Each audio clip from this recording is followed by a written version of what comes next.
When I met a homeschooler for the first time, I was surprised that they were not wearing a homemade dress with a doily around the neck. That just never occurred to me that normal people do that. I'm doing this because I care a lot about homeschooling. I care about my children, and I know that a lot of moms care about their children.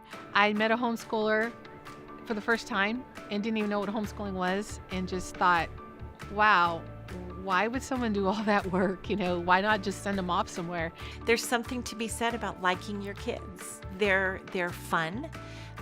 We enjoy their company. We enjoy spending time with them. And so when they were gone, we missed them. We did send our oldest to a private school. She went all the way through 3rd grade, and that whole time I missed her all day, every day, and felt guilty, felt like I should be doing this job.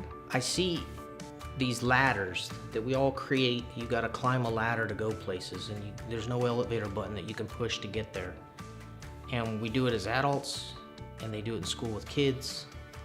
And everyone's in this psychology that we're like on an assembly line, and everybody's got to be the same. And I don't believe in that. It opened my eyes to see that, hey, that normal people actually do this. And my husband, when we first started homeschooling, he's like, please don't do that to our children. Please, I just don't want them to be weird. They're going to be weird.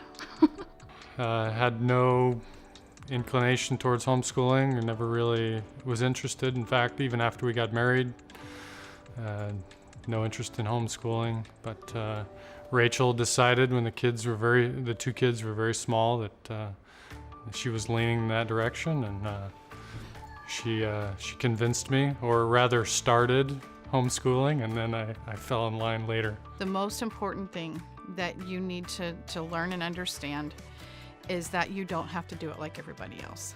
You don't have to do it like the school system does it. You don't have to do it like the neighbor down the street or that homeschooler that you think is just amazing. Do it like you need to do it for your family, because every family is unique and every child is unique. You don't push a string because it'll go every which way, but you pull it along. Same thing, you pull your children along gently. You don't push them, you pull them along. Set another goal a little bit higher. Good job, son. Good job, daughter.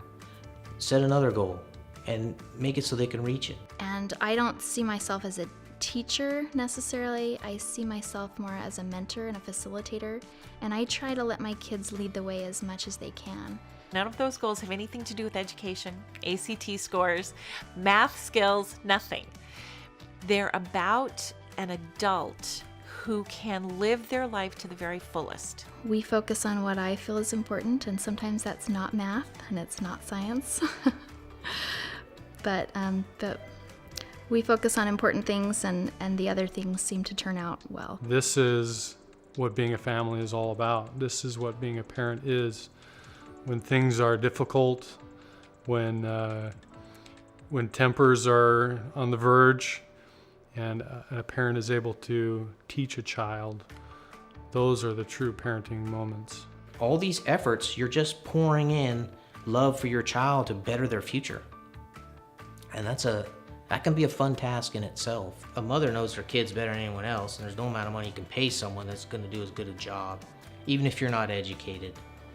I homeschool because I have so much greater goals for my kids than anyone else does, and I want to see them reach the stars, and I just don't trust anyone else to give them the tools that they need to be able to do that.